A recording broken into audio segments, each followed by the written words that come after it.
Are you able to share your screen? No, the host disabled participant screen sharing. So we need a we need a sort of a cellular radio aspect of it to make the phones really functions like a phone. So I have worked for 4 generations, over 8 years on different iPhone products. So it really goes into extreme high volume, the design that me and my team make. And I want to go with the chip names. The first one is called Magellan as the navigator. So at the time, about 10 years ago, we want to have a chip that basically works all over the world. It works in China, Korea, Japan, Europe, and of course, US and Canada. And this is actually not an easy thing because all these different nations, they don't necessarily want to have a common communication standards to work with each other. So to have one chip that rule the entire world at that time was really a challenge. And with challenge, we make a lot of mistake. So the next chip we make is called Flying Dutchman. Internally, we call it the LTE done right. LTE stands for long-term evolution. Magellan was the first long-term evolution chip. The second chip we made is basically fixing the stupid problems we committed in the first chip. But the first chip actually sold in hundreds of millions, but the second one, we want to perfect it. And then the third one I made was called the Black Pearl. So Flying Dutchman and the Black Pearl together combined, they do something called carrier aggregation. And that is the foundation of 4G communications. That is still the most popular standard in use today. I don't know if Flying Dutchman, Black Pearl ring a bell to you.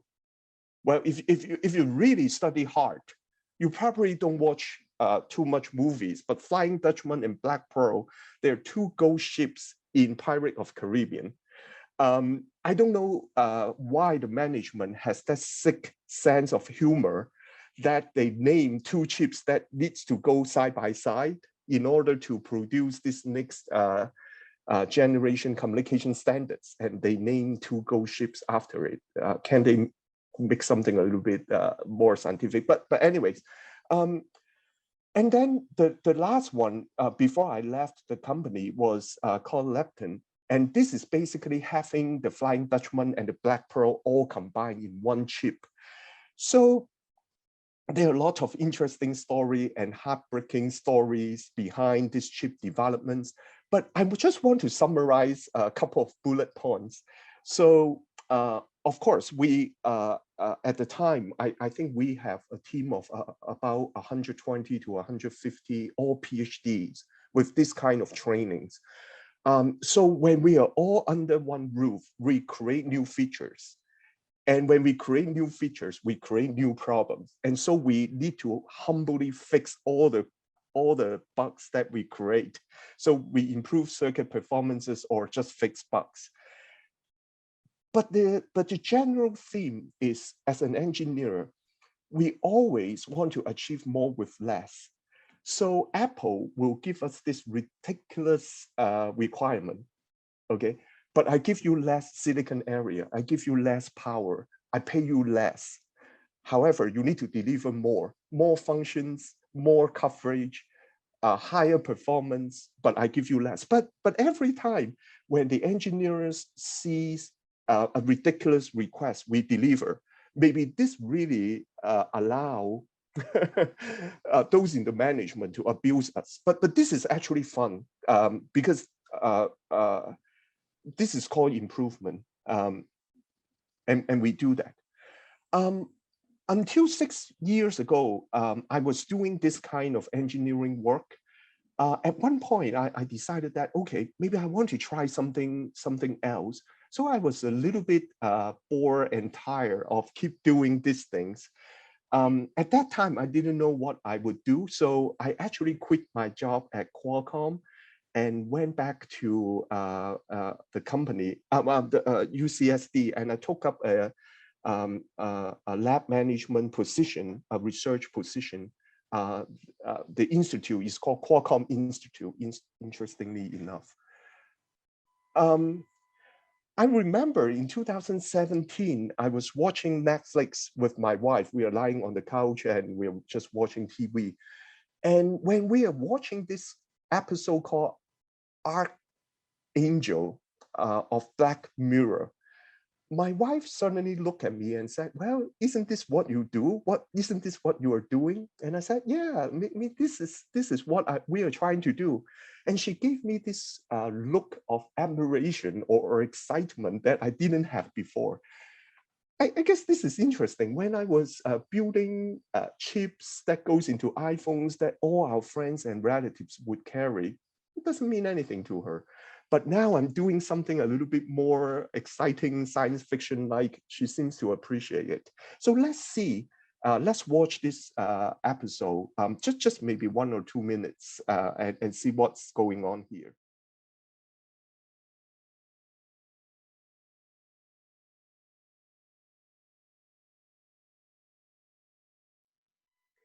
This is what she's seeing now, and there are parental controls too.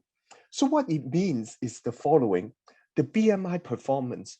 You can see what Sarah is seeing on the iPad. That means we are reading information from her visual cortex out and display it on a iPad. So we can read out Sarah's cortical signals or neuronal behavior, whatever it is. But if we want parental control, we don't want Sarah to see something. We can inject signal onto her visual cortex and block out the image. So we can read out and we can write in. So this is a bidirectional communication. And the message or the information that we get from this brain-machine interface should be accurate. So you can exactly see in a high definition, high resolution format what Sarah is seeing. This is 100% language translation, right? That means we need to understand how the neurons in our brain function as like a machine language. And it should be real time, high temporal resolution, right? Because you don't want to get only one image per second, right? Otherwise, how can you project a movie? So it should be high bandwidth. It should get a lot of information real time. And high spatial resolution. You don't want the pictures or the image to be granular. You want it to be very, very crisp and clear. So this is our fascination of the brain-machine interface for the future. The hardware should be A, B, and C. The performance should be D, E, and F. But what do we have today? Now let's look at a brain-machine interface system called EEG. So this is basically just a cap that this person is wearing. Now, this person is paralyzed from his neck down, so he really couldn't move. The researchers are trying to use her brain activities to move a car. So if well, I'm sitting in the audience, and this is called a Cybathlon in Austria. And these 4 paralyzed people, paraplegic, they all have this kind of brain-machine interface, and they are using their thoughts to steer the car left and right. So whoever can get the car to the finish point the quickest win the race. So let's look at how well that car is moving. Maybe with the yellow team with Owen, there's some signal issues. Now, from the sporadic clapping, you see that people are not very impressed. Basically, the car is moving to the forward anyways. I mean, the car in the video game is moving forward. And he's trying to imagine moving his right arm, moving his left arm. Of course, he cannot do that physically, but he can imagine. And by making those imagination, he's trying to influence his EEG signals so that the computer can determine whether it is moving to the right or moving to the left. But this is almost like throwing a coin with a 50% chance of success. That means this is like a wild guess. It wasn't that impressive. If you look at this brain-machine interface, it is non-invasive, it is safe, right? Because this is just like a swimming cap you put on. This is not wireless. This is not very autonomous. You need researchers to program and everything. It can only perform read out at best, not write in. You cannot project any information to the person's head. And I think you and I would agree that this is not very accurate, and real time, in terms of real time or high definition, maybe we shouldn't even talk about that. Now, let's talk about another state-of-the-art brain-machine interface. And this is an electrode that is actually implanted to this lady's head. And this is a research performed by a consortium called BrainGate. And Stanford University has this very famous video demonstration a couple of years ago. So let's take a look. The goal of our research collaboration is to restore function to people with paralysis. This can be people who have a spinal cord injury, people who have a neurodegenerative disease like Lou Gehrig's disease. We're able to eavesdrop in on electrical activity and slide a cursor across a keyboard and type out messages. Our research is focused on an area called the motor cortex. The motor cortex is responsible for generating movement on the opposite side of the body. Even in cases where you have paralysis, those cells, those neurons in that area of the brain are still active. We can surgically implant a tiny electrical sensor that's made out of silicon that has 100 tiny electrodes that just sits on the surface of the brain, and it's able to pick up on the electrical activity of individual brain cells or neurons. We record tiny signals from those neurons, those brain cells, called action potentials. We can then take those signals and decode them using a computer. We can manipulate them once they're in digital form like any other data. So now, this pretty invasive, impressive device actually allowed this paralyzed lady to use her thoughts to type and move the cursor on the screen. That means she can use her thoughts to surf the web and go to Amazon and buy whatever she likes, although she cannot move her arms physically. Now let's look at another demonstration of the same device.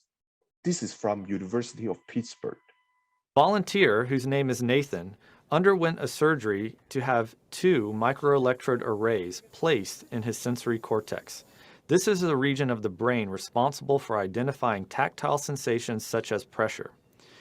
Those electrodes were then connected by wires to a robotic hand and arm fitted with tactile sensors in its fingers. Index, ring. What you're seeing as the trials take place is that as the researcher applies light pressure to the robotic fingers, those physical sensations are converted into electrical signals that are fed directly back into Nathan's brain. Through this brain-machine interface, electrical signals are delivered as precise stimulation that his brain interprets as though his own fingers are being touched. Index, index, ring. Now for that lady in the previous video, we are reading out signal.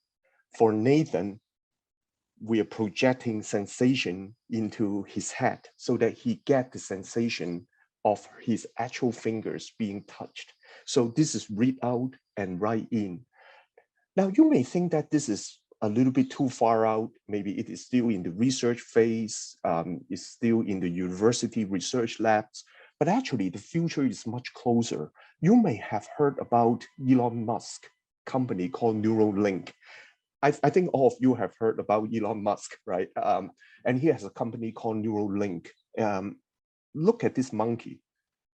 To control his paddle on the right side of the screen, Pager simply thinks about moving his hand up or down. We've removed the joystick altogether. Now that he's up to speed, let's increase the difficulty and see how well Pager can play with the Neuralink.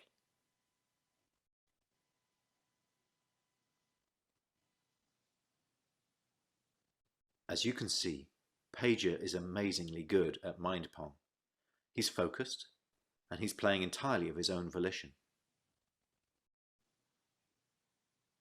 It's not magic. The reason Neuralink works is because it's recording and decoding electrical signals from the brain. Great game, pager. And what better reward for a monkey than a banana? Now, this is also a readout demonstration of the brain-machine interface. The number of electrodes in Elon Musk's Neuralink device is much higher. Although it is debatable the way it is built, how much resolution it can increase. But it is based on the same kind of technology. This is readout only. Now, you have to understand that when pager, in this video, he was holding something, a stick, right? This is basically a straw. Because the monkey, not like us, is keen on playing video game, he doesn't care. But what he cares is when he hit the ping pong ball, some kind of syrup or smoothie will come out and he would get rewarded. So he is actually holding the straws and using his mind to move that bar to hit the ball. Whenever he hits it, some smoothie will come out. That's what it is. But if you think about all this demonstration, either read out or write in, it is not enormously complicated. Now, in the case of that lady moving the cursor on the screen, it is two-dimensional, right? Moving the cursor slowly across the keyboards. In the case of pager, the monkey, is moving the bar up and down. He's using the thoughts. Now, imagine if I'm going to raise my wallet and take out $100 bills. I do have $100 bills. I can take it out without looking. Now imagine how complicated the kind of movement I can perform without looking. And how about me just doing the simple task of tying my shoelaces, or just reach my hand into my pocket and yank out a piece of tissue paper without ripping it apart, or even playing tennis, playing piano, playing whatever. Now, these are all very, very complicated actions. That is way beyond what this video are presenting. So if you think about what we have seen before in terms of the brain-machine interface hardware and performance in science fiction to what we can achieve state-of-the-art device, using state-of-the-art device, you see there is a huge gap. So, well, let me first summarize what the state-of-the-art ECOG brain-machine interface is like. Well, it is pretty invasive. It is safe and chronic, it means that it can be used for a long time, but it is not exactly wireless, it's not autonomous. You need some kind of training. But it was demonstrated it can be bidirectional, it can be accurate, real-time, pretty good. High definition or high resolution, probably not quite there yet. So when I left the commercial company, Qualcomm, and then I joined the Qualcomm Institute, I was involved in a research that aims to improve the brain-machine interface. Now, this 100 electrodes is what the state-of-the-art brain-machine interface is using. It is 100 wires device connecting the brain to the computer. Now, if you think about our brain, it has billions of neurons. Think about our computer. It's extremely powerful. It has billions of transistors, but we have only 100 wires to connect these two worlds. So the government at the time was giving us funding to improve on the system. How about can you turn the 100 wire system into 1,000 or even 10,000 wireless channels in terms of this tiny microchip implants? So the idea is to have the neurosurgeons, of course, open the scalp, put those chips on the surface of the brain, and then close the scalp and have an external radio to communicate with these tiny brain implants on the surface of the brain. So it may be a completely different area to my training, but if you think about it, what we are trying to do is nothing quite different than our cellular network. When you were very young, maybe you don't remember, phones used to have a cord that is tied to the wall, that is somehow tied to the central station. But nowadays, we have this completely wireless, so powerful. And so what we are trying to do seems to me is like we want to turn the wired telephone system into a wireless cellular system on the surface of the brain. And we want to have an external radio, pretty much like the base station tower, to communicate to this massive amount of implants. But perhaps the difference is with the cell phones, you need to have a battery and you need to recharge it every so often. But for the brain implants, you cannot just open the head and replace the battery. So everything has to be wirelessly powered. So basically, these are like tiny cell phones on the surface of the brain without a battery. They harvest their own energy from the radio signal source. So in terms of the chip, this is our first generation is 0.5 millimeter by 0.5 millimeters. It has some neural sensor functions on it, and it has an energy harvester, so it can take the radio signal and generate a little bit of tiny voltage to power the electronics. It needs to do the bidirectional wireless communications at the megabit per second rate. And because we can only have a very small power budget, because what it can harvest is very small, otherwise you may send so much energy into the brain, you cook it. And then basically the patient is dead, then it's no good. So all the circuits that we put in, the sensors, the neural stimulators has to be extremely low power. So this actually is a very interesting area for me to continue my research. I thought my training would allow me to do cell phone chips, but actually the same kind of knowledge can be applied in areas that I couldn't imagine before. And the wonderful thing is when I'm doing this kind of research, I learn so much from my collaborators, neuroscience, neurotechnology, technologists, material scientists, and all sorts of adjacent domains of knowledge to put the whole system together. And this is really fun. I think learning is one way to keep us young. Of course, exercise may be another way. So keep on doing that, even when you completely graduate.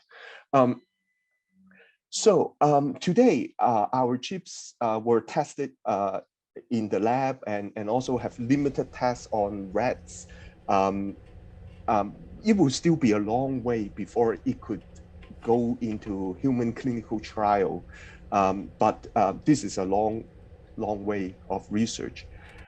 We have some initial success about last year, last summer. Our team published a paper and there were some news article pick up on it saying that, well, the Neurograins, which is the project name that we chose, could be the next generation brain-computer interface.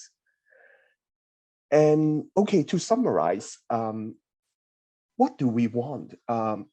We have working brain-machine interface system today, but for future BMI system, we want smaller size, higher bandwidth, higher data rate, higher coverage, lower latency, meaning higher speed.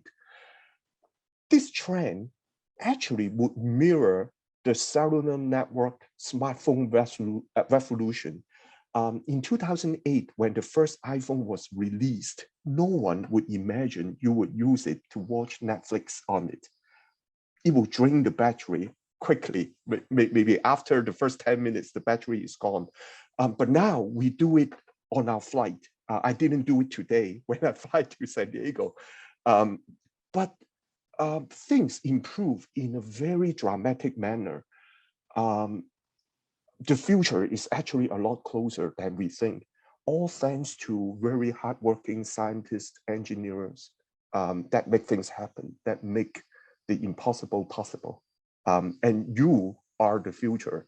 I think when I'm talking to you, I'm enormously hopeful, not because of what I know, but because I trust the potentials you have. Yeah, I just hope I live long enough to see it.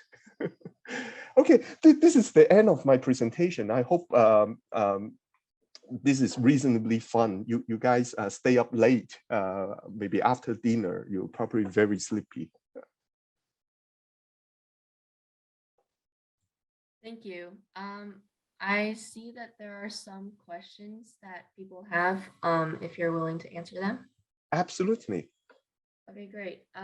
So one of them is, how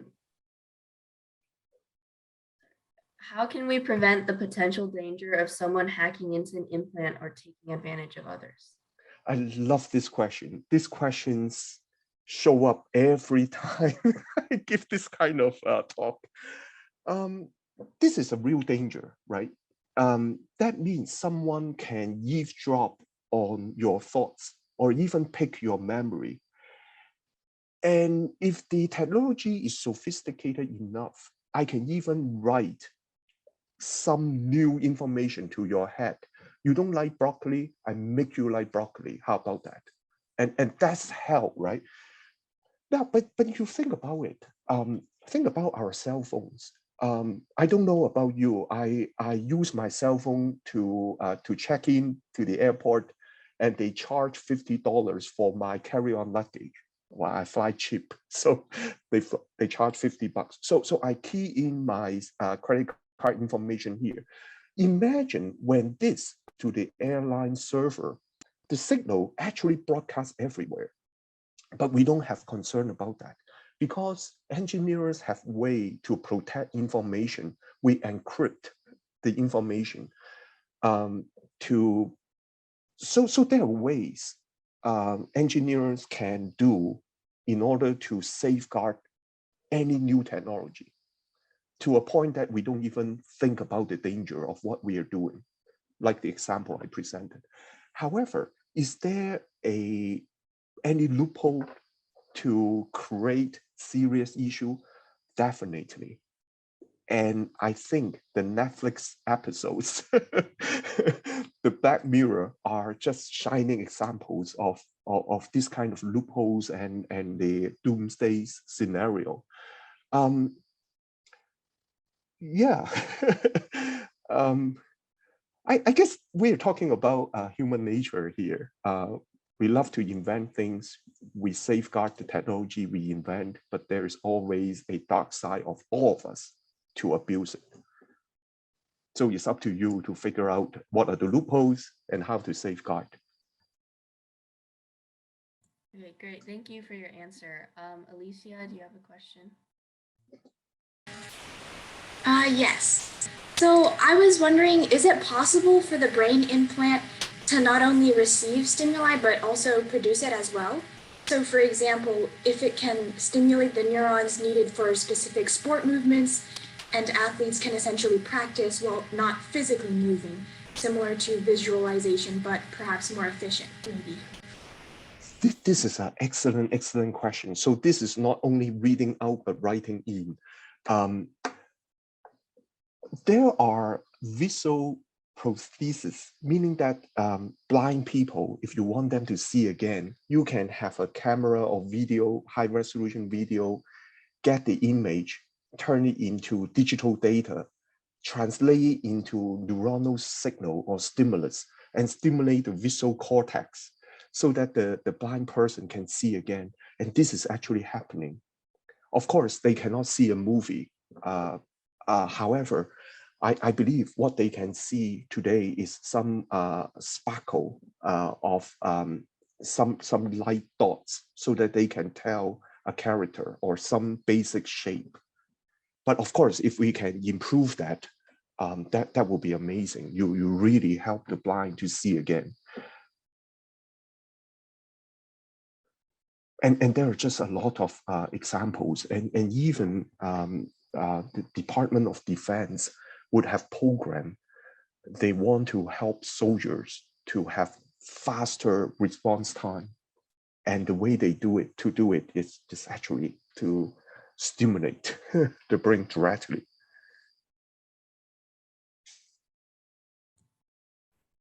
Okay, great. Marco, do you have a question? Yeah. First of all, thank you very much for the presentation. It's been awesome, very interesting. So thank you very much.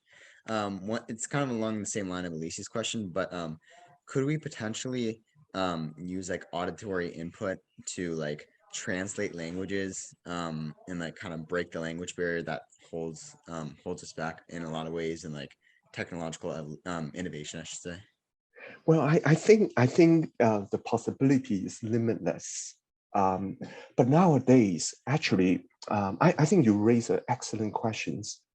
It seems we have the basic apparatus to do some bidirectional communications between computer and the brain. Now, think about how we study our brain, or maybe how we study the star. When we only have a binocular, we cannot see much. When we have a telescope, it is better.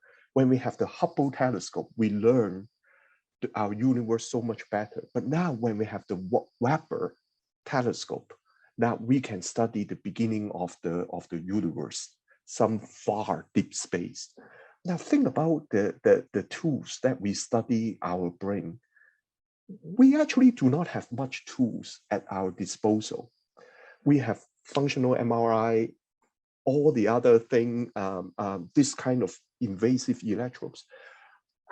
Our understanding of the brain is kind of limited by the device that we use to study, in the same analogy as the binocular telescope, Hubble, you know, all those things.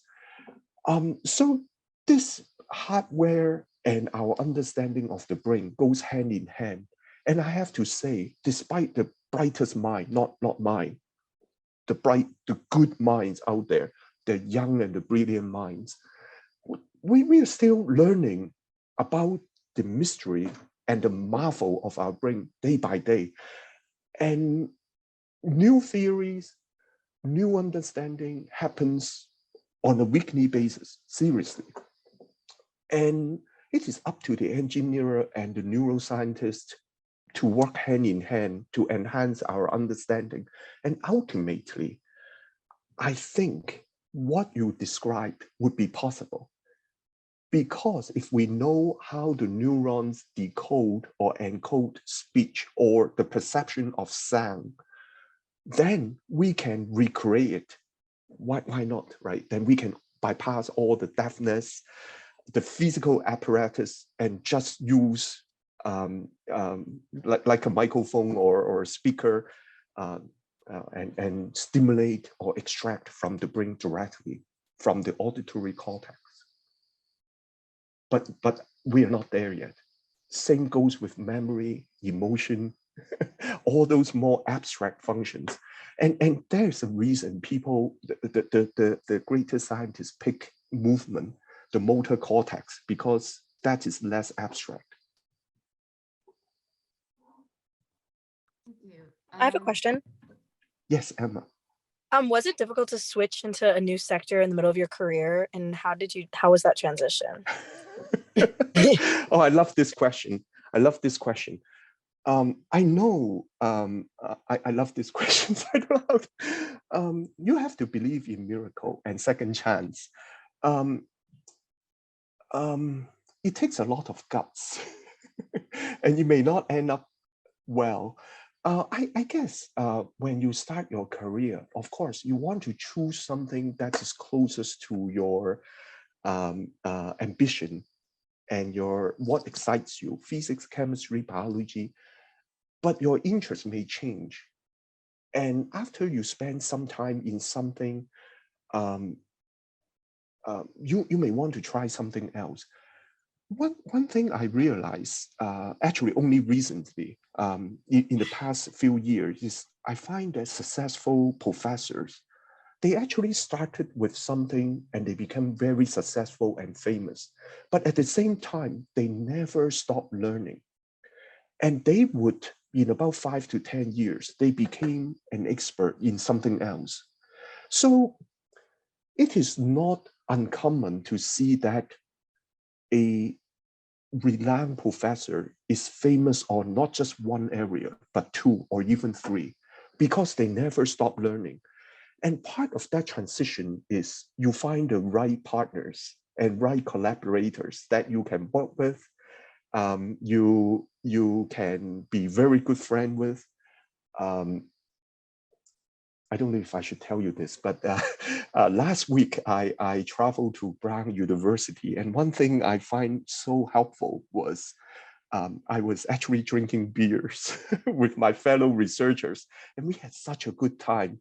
And then I thought about it, right? I'm good at one thing, and they are good at other things. I learn from them, and they also rely on my technique. But together, we both learn new things, and we become an expert that we didn't originally start to be.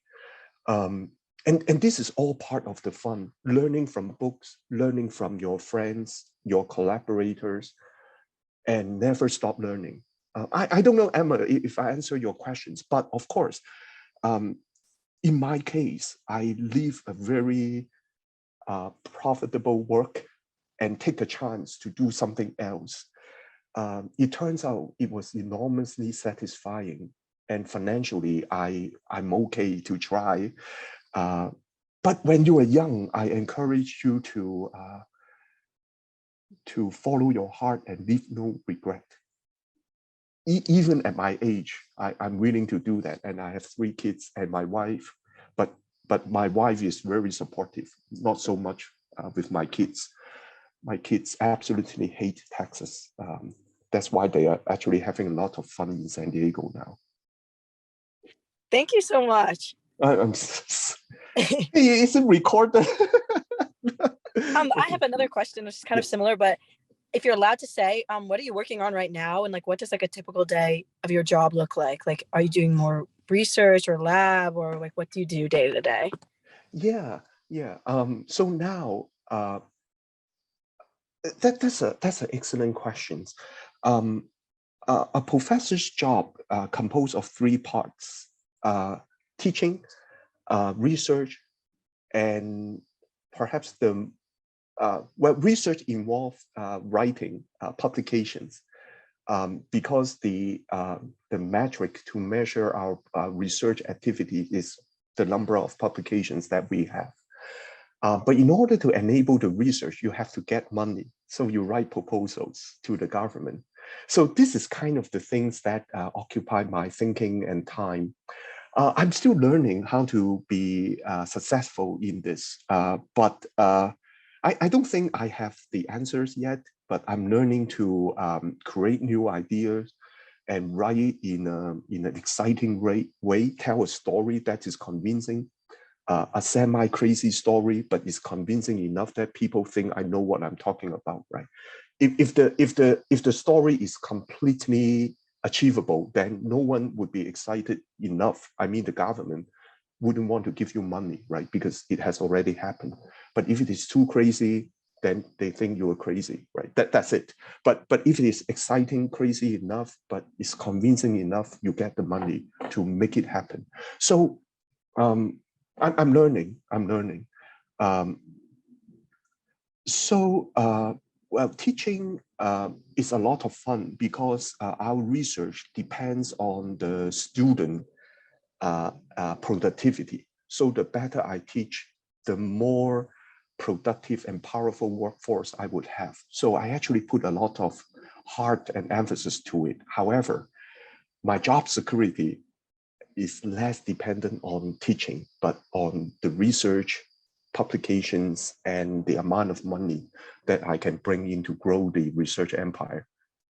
I'm probably telling you too much, but this is really the what's occupying my mind and perhaps every professor's mind. No, thank you so much. It was a really good, really interesting presentation. You have my email. Can Okay, send thank me you. email. Yeah.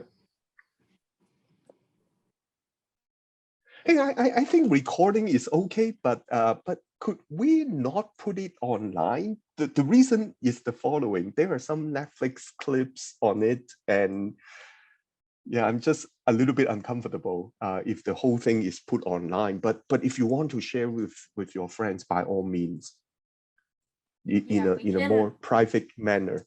Yeah, we can make it private and just Yeah, share it with. yeah. Ida, did you have a question? Yes. So I wanted to know if you guys consider, or this has probably been like a question that has been brought up in when you guys are like going through with creating the technology, and although I know it obviously it hasn't gone into like actual like the human trials that we were seeing, like to the level of like the Black Mirror episode. I wanted to know if like you guys consider ethical implications of testing these kinds of new technologies in both humans and animals. Yes. I think this is an excellent question. I think it involves a couple of levels. Now, first of all, for the human clinical trial, now, you know the Utah array, the one that is wired, actually it exists for about more than 30 years. Believe it or not, it is actually invented by a professor at University of Utah. And actually that thing is called a Utah array. But only in the past 10, 15 years, it has been demonstrated on human. And actually the video that you watched is one of the earliest one. And that was like maybe 7, 8 years ago. So you can see the rate of adaptation is very slow. And one thing you have to appreciate the US is the US doesn't take this thing very lightly. The FDA gatekeep very, very well. So when people say the FDA really approved the vaccine in a haste, I don't believe that, because I can see how rigorous they gatekeep the whole process. When a new technology applied to human, it actually needs to go through a lot of hurdles, and this is no joke. So behind any one of this kind of brain implant teams, there will be neurosurgeons who really know what they're doing, and they know how to get the FDA's approval. So that is one aspect of it.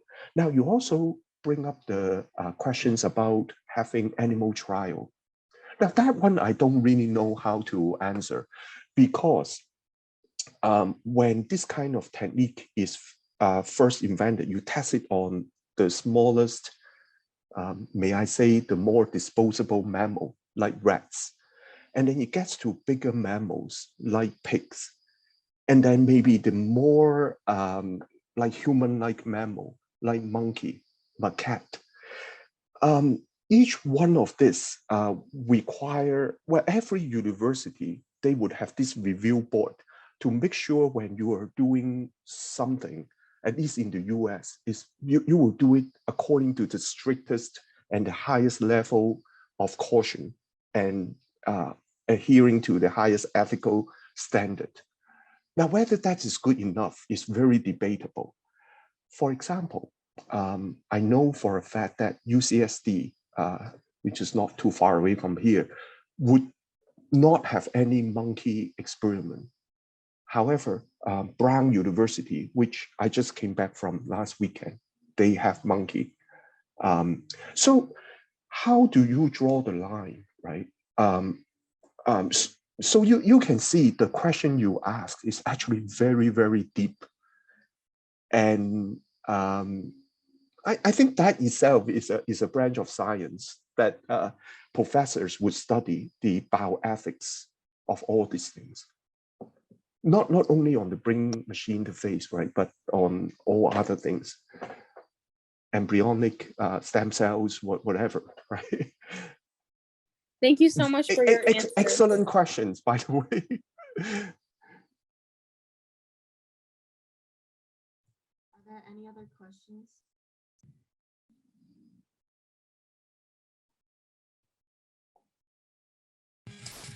We can't hear you, Avery. Could you please repeat that?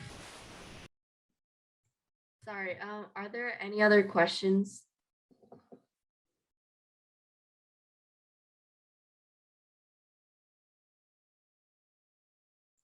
Okay, great. Thank you, Dr. Leung, for your amazing presentation. This was a really wonderful opportunity to learn about brain-computer interfaces. Do you have any concluding remarks for us? Never stop learning. And that is really fun. Look at me. and exercise too. Okay, thank you, and thank you all for coming.